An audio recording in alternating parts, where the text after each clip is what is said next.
el teatro! ¡Vive el teatro siempre! Soy Gabriela Romeo, actriz, dramaturga, directora. Las invito a compartir universos singulares con extraordinarios teatristas. Este programa lo auspicia Argentores. A volar con la imaginación. Así empieza el viaje.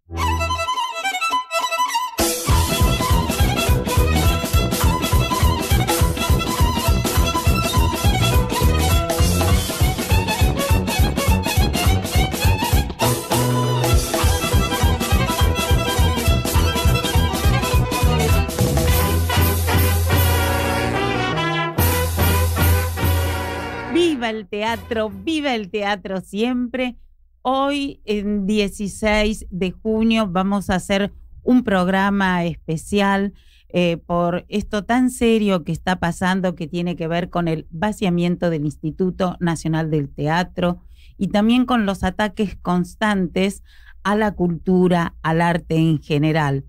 Vamos a escuchar primero al gran maestro, dramaturgo, director Mauricio Cartún, que, bueno, tomé sus palabras sabias y prestadas de la revista Acción y que tienen que ver con esto de el arte, la cultura, da pensamiento, abre la cabeza y, bueno, lo que parece que quieren hacer es que no pensemos.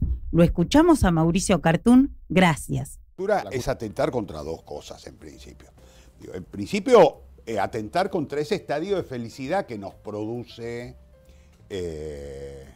una película, una obra de teatro, un cuadro que de pronto te hace como una especie de rara revelación, una novela que te deja en una especie de a veces de estado flotante durante semanas. Digo, eso es algo que tiene que ver mucho con lo placentero.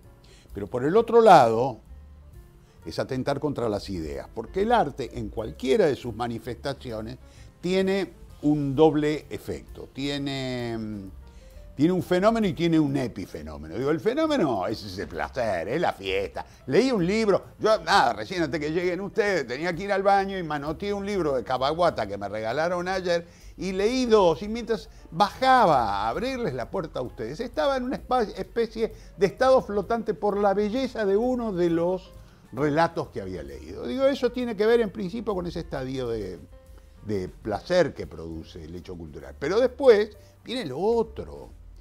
Después viene que, mi mamá diría, ¿qué te dejó? Lo que te deja. Después viene lo que nosotros llamamos idea arte, la idea teatro, la idea literatura o la idea artes plásticas.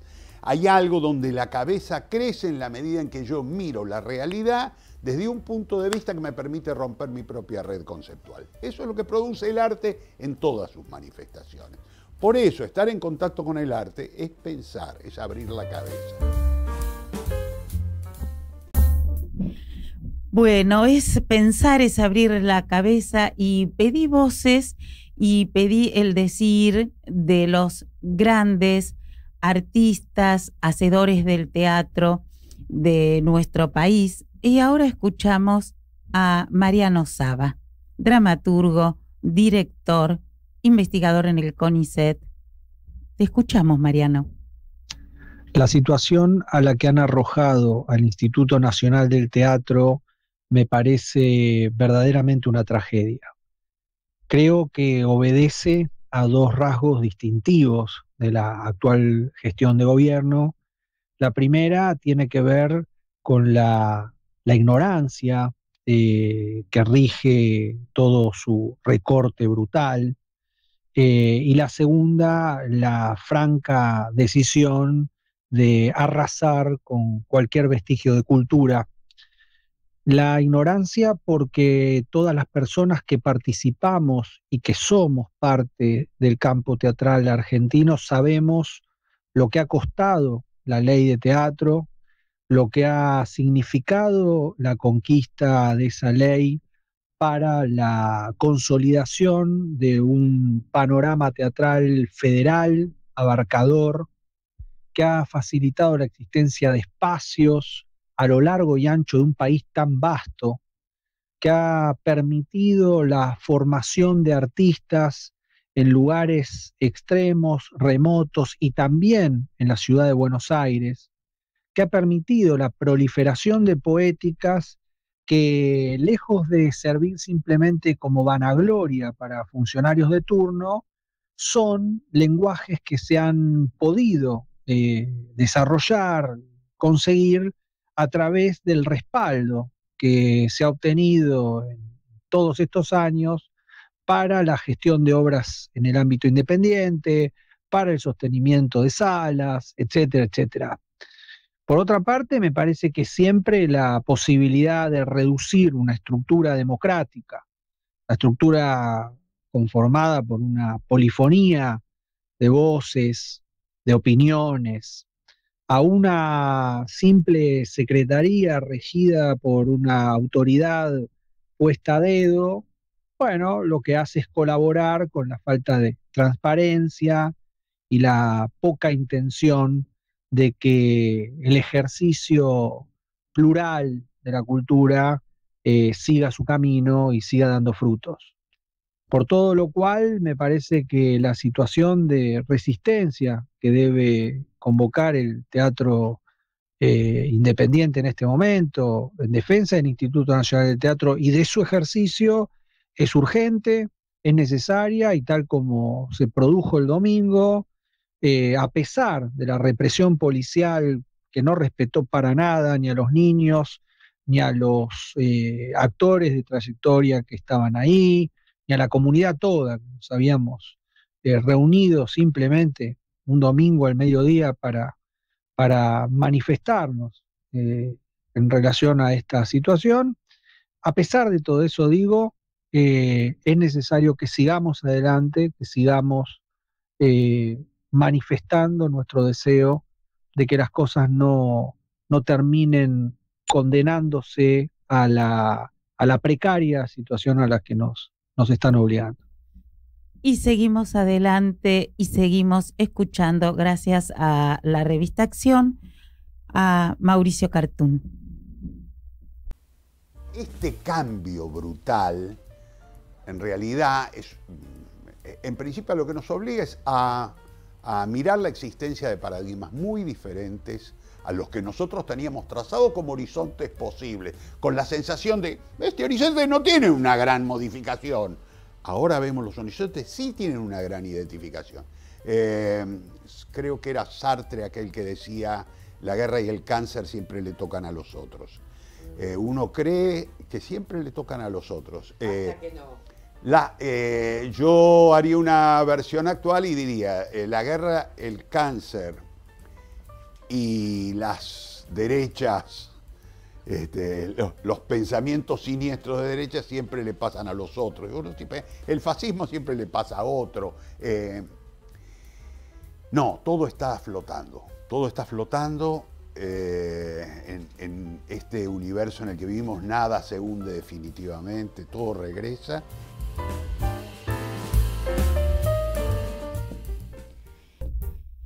Y si sabrá de horizontes, Sebastián Blutrach, comprometido con el Teatro Picadero que siempre nos representó, que sufrió atentados, bueno, él siempre mirando hacia adelante. ¿Escuchamos sus palabras? El nuevo decreto que interviene de alguna manera o modifica la ley que promulgó el Instituto Nacional del Teatro es un decreto que atenta contra varias cosas del instituto. Atenta contra la autarquía.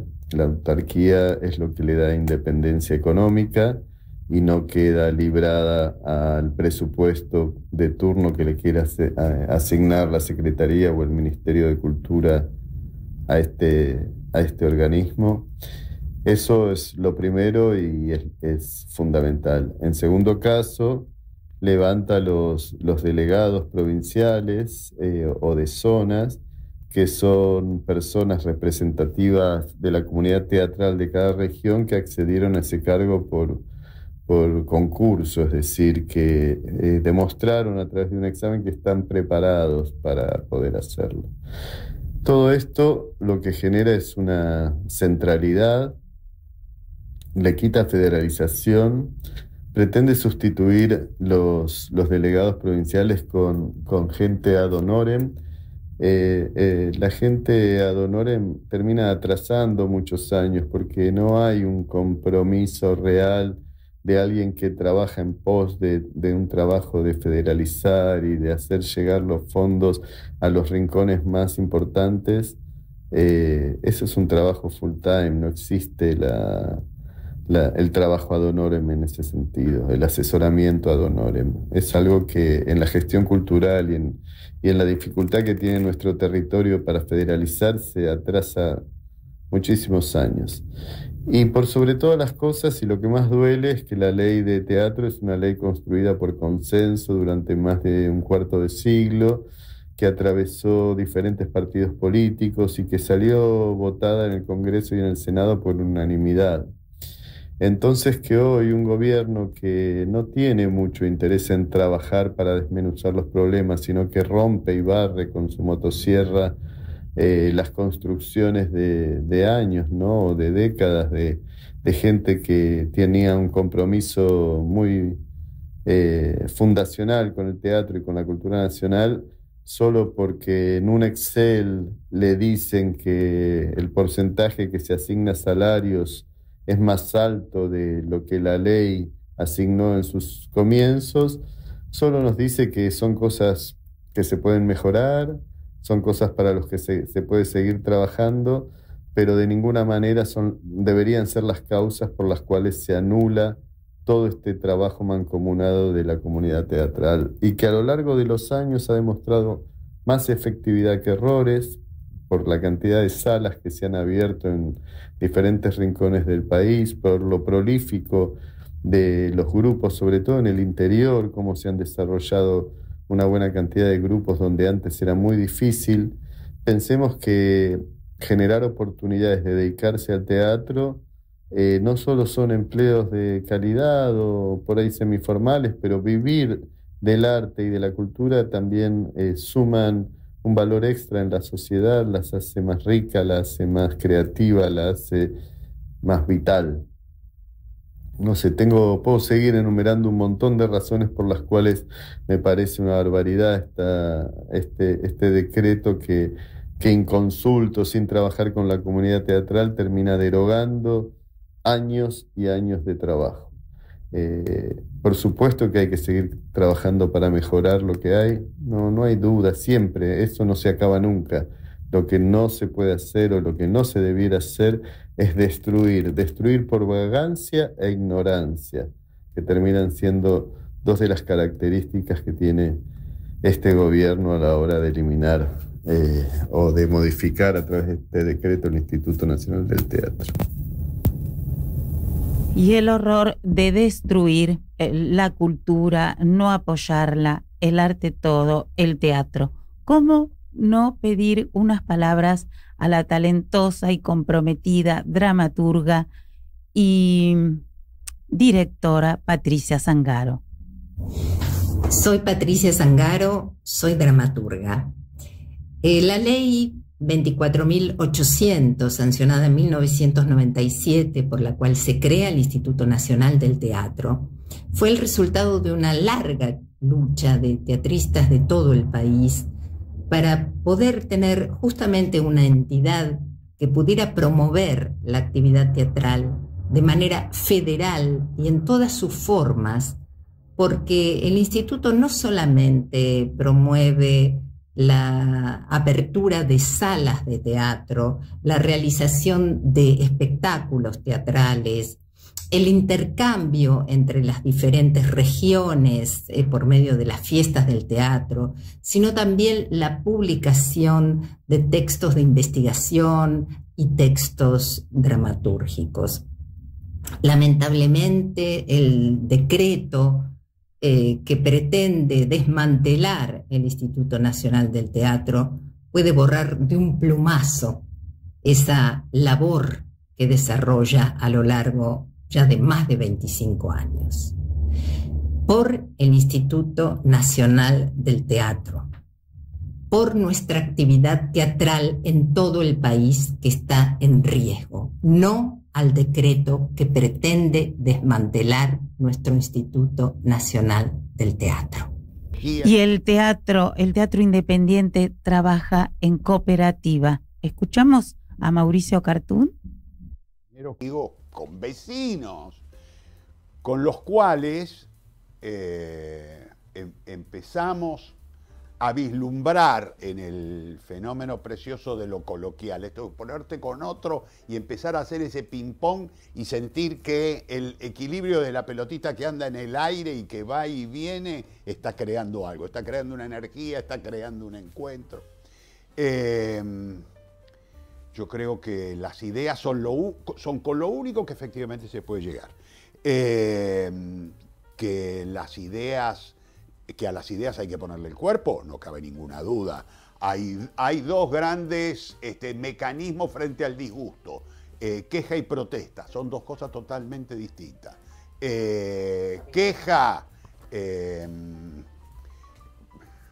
Quejarse no sirve absolutamente de nada, no tiene ni siquiera, ni solamente ni acompañado. Quejarse no sirve absolutamente de nada. En realidad, porque es la manifestación de un estado personal. La protesta es el carácter social de la queja, es decir, es encontrar que nos encontramos muchos y creamos una energía que nos ayuda también a pensarnos, por supuesto, en estado de exaltación, en estado de rabia, en estado de manifestación, o de todo lo contrario, o de aceptación de algo.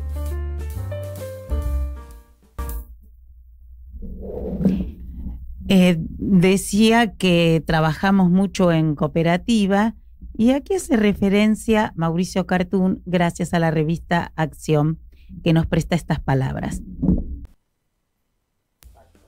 Creo cooperativa. Digo, doy el ejemplo porque tiene que ver con una estructura que si no estuviese no podríamos practicarla. En Argentina, nosotros tenemos una Asociación Argentina de Actores que ha encontrado la posibilidad de crear un modelo precioso de lo que se llaman cooperativas flotantes, cooperativas eventuales, se llaman cooperativas accidentales de trabajo.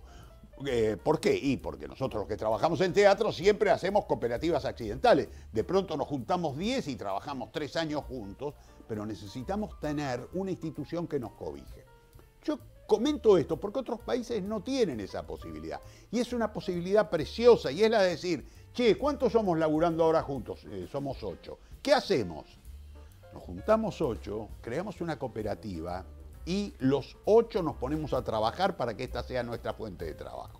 Yo, por ejemplo, trabajo en esa modalidad desde siempre.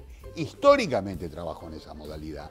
No me interesa trabajar en otra. Mucha gente podría... A ver, digo, a nadie se le escapa, y alguna gente me lo ha dicho, pero Mauricio, si vos tenés espectáculos exitosos, ¿no sería extremadamente más razonable que vos seas el productor, ponés la guita? Claro, y entonces... que sería la modalidad capitalista. Y si hablamos de cooperativa, ¿cómo no mencionar a nuestra querida Asociación Argentina de Actores? Ahora escuchamos las palabras de su presidente, Luis Rivera López. Hola, Gabriela. Bueno, se trata de contar un poco la situación del Instituto Nacional de Teatro desde la presidencia de la Asociación Argentina de Actores. Estamos impulsando junto a muchas otras entidades, Artei, Escena, GETI, que es el grupo de teatros, de grupos estables de teatro independiente, y muchas otras, ABDEA, los directores, los escenógrafos. Todos están muy preocupados porque el decreto que acaba de salir en los hechos disuelve el instituto. Conserva su nombre porque la ley Bases claramente dice que no puede eliminar al Instituto Nacional de Teatro, pero vacía completamente la ley 24.800 por la que fue creado, de sus aspectos fundamentales. Deroga concretamente los artículos, una gran cantidad de artículos de la ley, y son los artículos que le dan mayor sentido, que establecen el federalismo, por ejemplo, en el reparto de los beneficios, que establecen cómo se va a gobernar el instituto, que la ley dice que debe ser autárquico, es decir, no depender del gobierno de turno, sino tiene un consejo de dirección con personalidades del teatro elegidas de las distintas, todas las zonas de las provincias de la Argentina.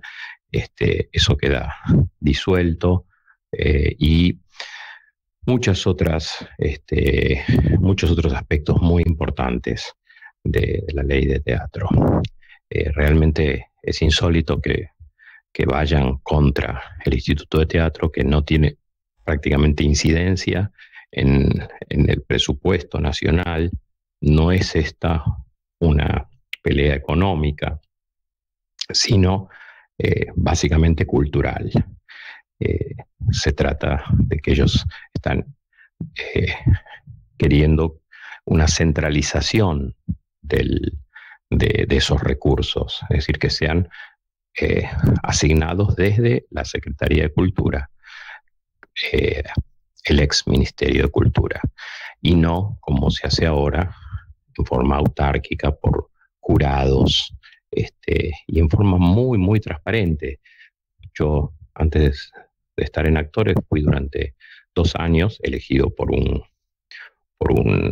concurso, jurado junto a muchas otras personas, y nunca recibí una sola presión de a quién asignarle un recurso, un proyecto, una ayuda, y el trabajo es inmenso que hace el instituto, inmenso, llega hasta la ciudad más pequeña del interior.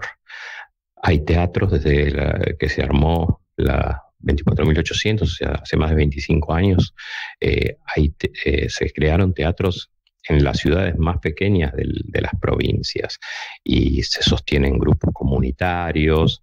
El crecimiento de la actividad teatral en el país fue inmenso, inmenso.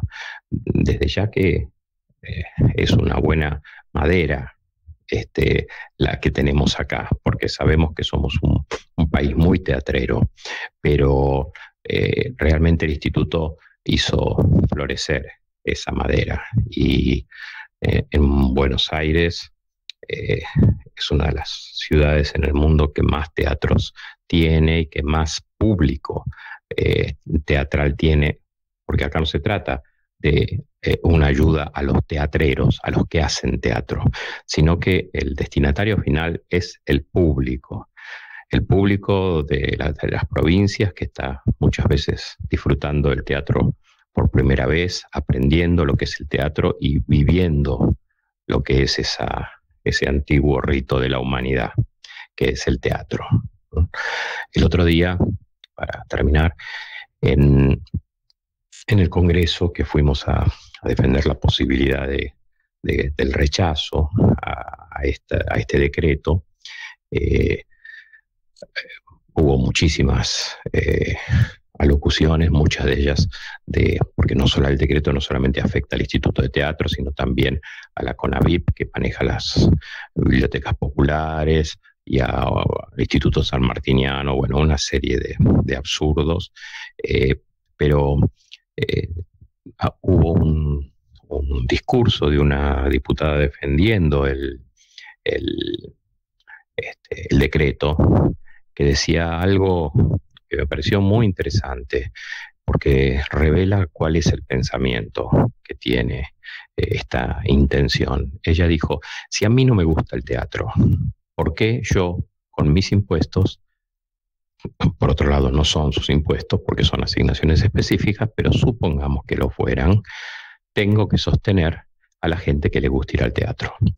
Y yo creo que eso habla de una profunda ignorancia de lo que es la cultura y la felicidad que la cultura da a la gente.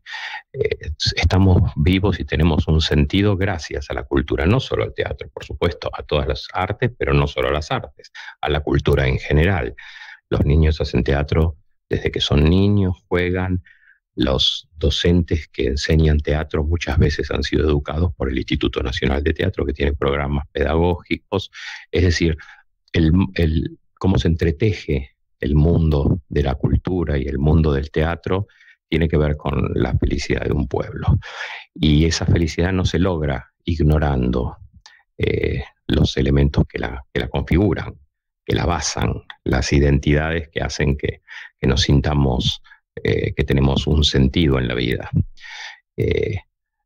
Solo se logra si entendemos que somos seres humanos, que somos seres sociables, que la cultura nos une, nos hermana y nos hace vivir felices este rato que pasamos por la tierra. Bueno, un abrazo grande y a tu disposición.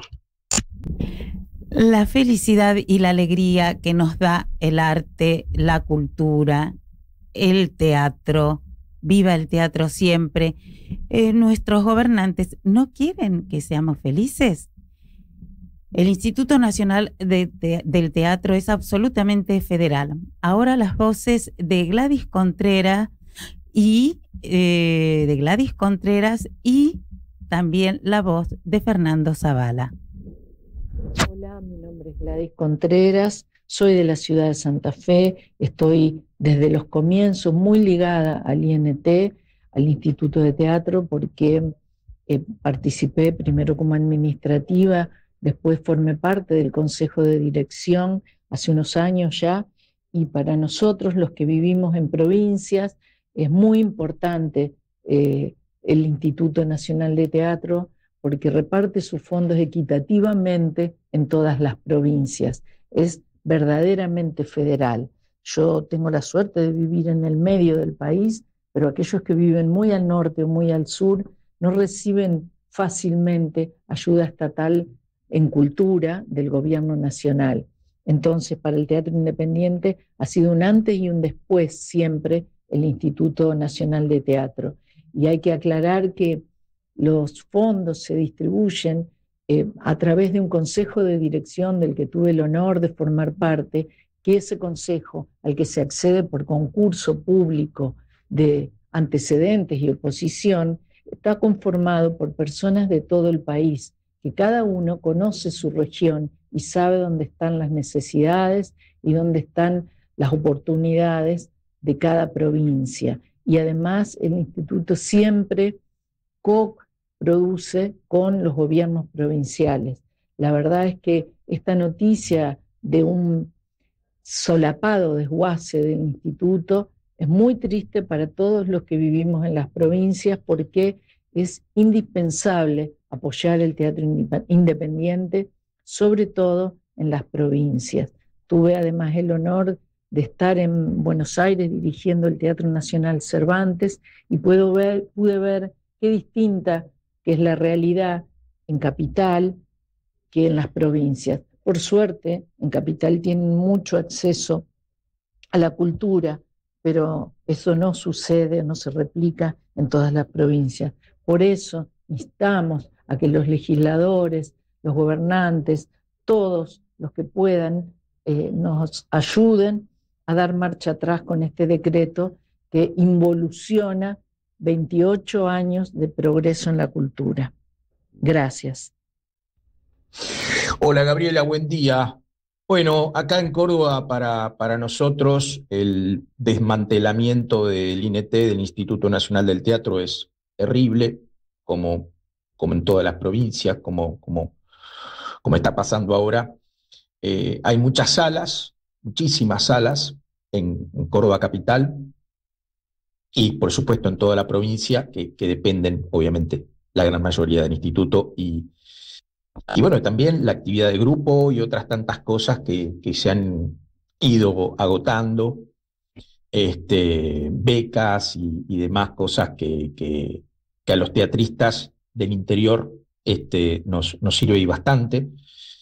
Y hay muchas salas que han cerrado, lamentablemente, hay muchas salas que han cerrado ya prácticamente desde el año pasado se empezó a notar el cierre de muchas salas, y eso se ha ido viendo no solo en la ciudad de Córdoba, sino en distintas partes de la provincia. Yo recorro mucho la provincia, de hecho ahora estoy por hacer una gira, y me encuentro con salas que están prácticamente en estado de duda, y directamente cuando he ido a querer tratar con determinada sala en determinada ciudad del interior, me he dado con que estaba cerrada, con que ya no funciona más como sala de teatro, justamente por todo este tema con el instituto y por el desguace que se está haciendo. Así que, nada, la verdad que estamos preocupados. Hoy, acá en Córdoba tenemos una marcha a las 12 horas. Vamos a ir a las oficinas del INT, ahí en Radio Nacional y Santa Rosa, en Radio Nacional, que es Santa Rosa y General Paz, es una esquina de la ciudad de Córdoba, y ahí vamos a hacer nuestro abrazo al Instituto Nacional del Teatro, y todo nuestro apoyo, porque realmente estamos preocupados como teatristas. Cada vez vemos menos festivales, cada vez vemos menos encuentros, menos concursos, cada vez sentimos que estamos más abandonados en algún punto, ¿no? ¿Cómo se deben sentir la mayoría de los teatristas del país, ¿no es cierto? Y estamos frente a ese estado de lucha y tratando de encontrarnos con todos los teatristas de la provincia y llevar nuestro reclamo, llevar nuestra pequeña luz ahí al instituto, a las oficinas, y poder encontrarnos y poder vernos y poder abrazarnos y poder hacer fuerzas ahí entre todos, que esto es lo principal. Así que nada, estamos en estado de lucha y bueno, seguramente seguiremos así por bastante tiempo. Por lo que vemos, no es muy alentador el panorama. Así que bueno, nada, contarte esto y agradecerte por darme la posibilidad de contar esto que está pasando y que nos duele a todos, ¿no?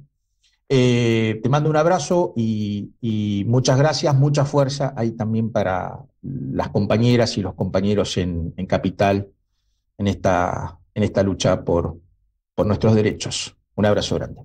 Bueno, muchas gracias a todos los que me han mandado audios, me prestaron sus voces, sus decides, los admiro, los respeto, y bueno, gracias a ellos, con esos audios que me han mandado, estoy haciendo este programa especial que tiene que ver con el vaciamiento del Instituto Nacional del Teatro. ¿Escuchamos Alternativa Teatral ahora? ¿Por qué algunas personas no van al teatro? ¿Es por una cuestión económica o por falta de información? En el nuevo estudio de Fundación Alternativa y Enfoque Consumos Culturales, Públicos Esporádicos y No Públicos de Teatro, analizamos estas barreras y exploramos cómo transformarlas en oportunidades. Descarga el informe gratis en www.alternativa.ar. Y ahora un poco de aire fresco con estos enormes dramaturgos. Encontré una perlita que les quiero compartir. Es del año 98, Carlos Gorostiza y Tito Cosa. ¿Los escuchamos? Cambió la dramaturgia argentina, cambió el modo de escribir teatro para la Argentina. Bueno, hay una circunstancia que yo un día la mencioné, un día que te dieron un premio, creo que fui yo el que además te lo di en el Cervantes, porque me pidieron que yo se lo diera, ¿no? Y yo sí me acordaba hoy, ¿no? Comenté que de algún modo estamos ligados desde el inicio de Tito, porque yo, por razones cronológicas, me inicié antes, pero para ustedes va a ser alguna cosa realmente increíble, pero la primera obra conocí tanto éxito, ¿no? Que también fue un hito importante en el teatro argentino, que fue nuestro fin de semana. Fue dirigida por Guillermo Siam, y él vino a casa con una obra, nuestro fin de semana. Me dijo, quiero que opines sobre esta, que me digas qué te parece. Yo la leí y digo, mira, me gusta tanto, yo en aquel tiempo estaba dirigiendo el Teatro San Telmo, en la calle Chacabuco. Me gusta tanto que hace tanto que yo no trabajo como actor, que me gustaría volver a trabajar como actor y hacer este papel de nuestro fin de semana. Cuando pasaron unos días y me invita entonces a incorporarme, en ese momento de interregno yo tuve que empezar el trabajo de montaje de una pieza llamada Rashomon en el Teatro San Telmo. Y que mira, yo ahora realmente no puedo, cosa que me dolió muchísimo. Pero quiero decir que aún en las intenciones, desde entonces estamos, además nos publican juntos algunas veces para los colegios, algunas veces para no los colegios, a veces yo he dirigido alguna obra de él. Él no dirigió ninguna obra mía porque no se anima, pero estamos en eso. Y bueno, y hoy, después de tantos años, estamos aquí donde para mí es realmente más que un gusto, y creo que es la primera vez que lo digo, ni siquiera particularmente, públicamente además, más que un gusto, es realmente un honor estar en esta actitud de hoy de preestreno de una obra mía en este teatro dentro de pocos meses, dentro de 2 meses. Para mí realmente es un honor, ¿no? Y también me acordaba hoy, y con eso termino,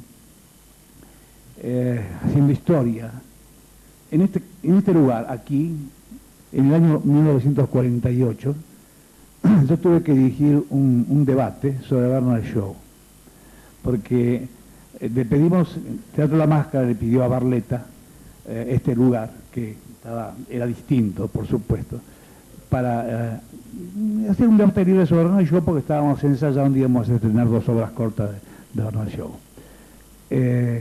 Y aquí tuve que dirigir aquel debate con espectadores mucho más viejos que ustedes, serían ahora, ¿no? Y fue una emoción muy grande, de un pibe prácticamente, asumir aquella responsabilidad. Y cuando me dijeron que íbamos a tener esta reunión acá, tendí otro puente de aquella tarde, porque realmente es emocionante para mí estar aquí otra vez. Yo también siento lo mismo, una especie de círculo, ¿no?, que se cierra para mí.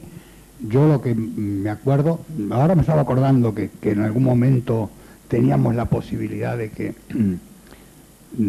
porque ese personaje, hasta que lo estrenó Gené, Juan Carlos Gené, anduvo andante, tenía propuestas, ¿no? Hay actores que por un problema, por otro no podían. Bueno, al final lo estrenó Juan Carlos Gené en el año 64.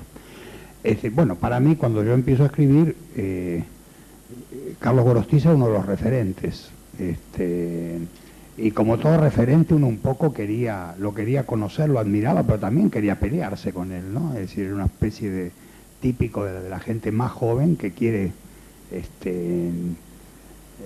combatir, entre comillas, con sus próceres, no quiere ser solo un igual, sino que quiere también cambiar, ser diferente. Pero bueno, lo que primero que tuve de Gorostiza fue su gran afecto y su gran reconocimiento, porque él ya era un autor muy importante y yo empezaba, y me acuerdo siempre cuando entrando al Teatro Riobamba, que él había leído la obra y tus palabras, ¿no?, que me dijiste que es una excelente obra, pero mirá que el autor tiene que trabajar mucho, acá no se acaba el autor en una sola obra, ¿no?, y un consejo de sabio sobre la dramaturgia. Después, bueno, se estrenó la obra y empezó una historia de muchas cosas en común. Nosotros atravesamos desde el año 64 todos los padecimientos que tuvimos posteriores, en la etapa difícil de Onganía. Difícil era, me refiero en relación a la dictadura que venía después, la etapa de la violencia, y estuvimos siempre muy cerca en muchas etapas y en muchos momentos agrupados, junto con Carlos Omigliana, junto con Ricardo Talesnik, junto con Ricardo Alac, junto con otra gente, con Héctor Aure, que era un productor, con Leandro Hipólito Ragucci, que era un escenógrafo. Formábamos equipos. Tuvimos el Teatro La Salle, ahí hicimos un ciclo de teatro, y ahí tuve también la otra para mí otra de las cosas más importantes que me dio Gorostiza, que fue haber dirigido La Nona. Yo cada vez que yo como autor he tenido muchos estrenos y por distintos motivos he repetido pocas veces directores, ¿no? Gorostiza no es el director clásico que dirige obras de otros, es decir, dirige sus obras y algunas cosas has dirigido y sobre todo en esa época te gustaban mucho. Y otra vez recuerdo que yo hago la lectura de La Nona en mi casa, ya estábamos bajo la dictadura, estaba ahí en una reunión que estaba Pepe Soriano, estaban Carlos Omigliana, todo este grupo, y terminó la lectura y Carlos Gorostiza dijo, esa obra la quiero dirigir yo. Que para mí fue otro dato, porque no era eso, bueno, déjamelo pensar, era esa obra la quiero dirigir yo, y le dije, la dirigís vos. Y debo reconocer, es decir, lo he dicho en otros lados, no me cabe, es decir, no tengo ningún pudor en volverlo a decir acá delante de él, que de todos los directores que dirigieron obras mías, está, si no en el mejor espectáculo que se ha hecho para mí, para un texto mío, porque no solo que lo que hizo lo que es raro en los directores, que algunos lo logran, que es no solo que hizo la obra, sino que la retrabajó conmigo la obra. Incluso me sacó una escena con todo el dolor en ese momento en que yo perdía una escena, un autor perder una escena como perder un dedo. En el ensayo, sí, casi general. Y sin embargo después tenía razón, si esa escena no tenía que estar, ¿no? Es decir, el oficio del autor aparte del oficio del director y del talento para hacerlo, ¿no?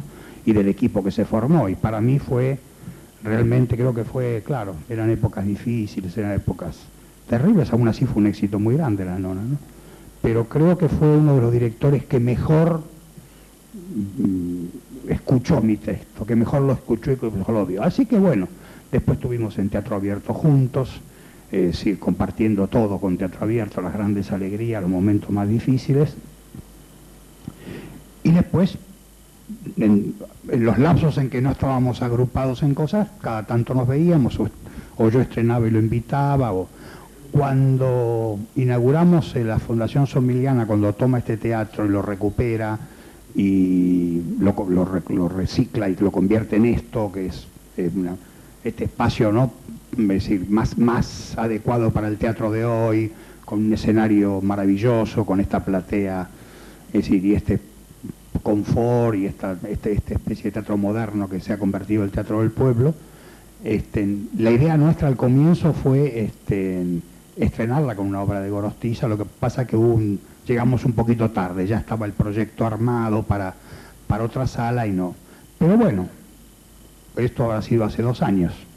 Y bueno, ahora en enero vamos a tener la oportunidad finalmente no, vamos a tener la prioridad de hacer por primera vez y como parte de vamos a hacer muchas más obras de Gorostiza, ¿no? Es decir, que es una pieza hermosa, un Gorostiza clásico, dirigida por un director joven que es Daniel Marcove, aunque ya está medio veterano, por de tantos premios que saca, ya dejó de ser tan joven, con Osvaldo Bonet, que acaba de cumplir 80 años, con Ana Jovino, que fue la actriz que hizo Cocinando con Elisa, la piba joven de Cocinando con Elisa, y un actor joven que no... Nuevo. Sergio Zurraco, ¿no? Bueno, después con el escenógrafo. Bueno, Daniel Marcove, enorme director, el director que más obras estrenó de estos 2 enormes, Tito Cosa y Carlos Gorostiza, comprometidos socialmente, comprometidos con el arte, la cultura, el teatro. Y bueno, le pedí a Daniel Marcove que me contara una anécdota.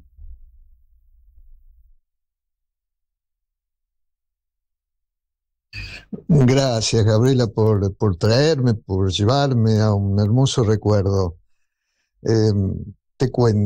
Les cuento a tus oyentes. Eran finales de los 90, finales del siglo pasado. Justo coincidía que yo estaba dirigiendo una obra de Roberto Cosa y otra de Carlos Gorostiza, Los inolvidables Tito y Goro. Y resulta que Argentores decide hacerle un homenaje a Gorostiza haciendo el acompañamiento semimontado, ¿verdad? Y Goro pidió que lo dirija yo. Bueno, yo estaba con muchas ocupaciones en ese momento, pero me encantó la idea y se me ocurrió una locura. Yo sabía de Goro y de Tito que siempre hablaban de sus comienzos como actor, de sus deseos de volver a actuar. Y pensé, ¿por qué no hacerlo con ellos? Así que lo primero que hice fue llamarlo a Tito. Y le conté, y le pregunté si se animaba a hacerlo. Y me dijo que sí, cosa que me sorprendió muchísimo. Entonces lo llamo a Goro y le cuento. Goro se sorprendió aún más que yo y me pidió unos minutos. Luego me enteré, porque me lo contó, que cortó conmigo y lo llamó inmediatamente a Tito. Y cuando Tito le dijo que sí, él inmediatamente también me llamó a mí y fuimos para adelante. Fue una experiencia hermosa, de muchos ensayos. Se me viene ahora que Tito, el primer ensayo, vino con una gorra. Me dice, ¿qué te parece que yo use una gorra? Hermoso, tierno recuerdo. El actor que se pone la gorra y sale a escena. Y la hicimos en Argentores, tuvimos varios ensayos, un dúo exquisito, inolvidable realmente. Y quedó grabado eso porque vino Divinsky, que era el editor de sus obras, y la grabó. Así que está el video de ese entrañable recuerdo. Tito y Goro actuando juntos el acompañamiento. Bueno, abrazos y viva el teatro, hoy más que nunca. Y gracias a Daniel Marcove por compartir esto, y utilizó la palabra exquisito. Exquisita es Ingrid Pellicori, una actriz gigante. ¿La escuchamos? Hola, soy Ingrid Pellicori y bueno, como todos y todas, muy preocupada por lo que está pasando con el Instituto Nacional de Teatro, con este proyecto de desmantelamiento y de desnaturalización de su sentido y de su funcionamiento. El Instituto Nacional de Teatro es fundamental para el desarrollo del teatro independiente de todo el país. Ha permitido un crecimiento exponencial y realmente que esto deje de suceder es una pérdida cultural, una pérdida patrimonial realmente enorme y cruel porque además no extrae sus fondos de presupuestos del Estado. Parecería más un ataque a la cultura que un verdadero ahorro. Además posibilita trabajo para muchas personas alrededor de todo este movimiento teatral que sostiene e impulsa el Instituto Nacional de Teatro.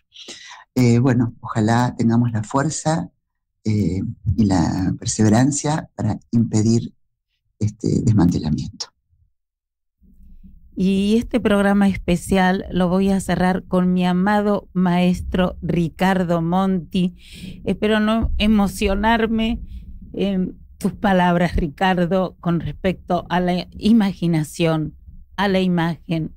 Por favor, a los que nos gobiernan, no nos roben, no nos quiten, no nos destruyan nuestra imaginación, nuestras imágenes. Con ellas hacemos arte, con ellas hacemos teatro. Te escuchamos, Ricardo amado. Cuesta convencer de esto. El mundo de la imaginación tiene un pensamiento tan rico que, confrontado con el pensamiento conceptual, abstracto, preexistente, todas las ideas que andan revoloteando por ahí, verdaderamente las supera muchísimo. Cuando estamos en una cultura donde se valora muchísimo la idea, donde la palabra es sagrada, en fin, venimos de una cultura que dice, uno de sus textos fundamentales, en el principio fue la palabra, ¿entienden? Entonces,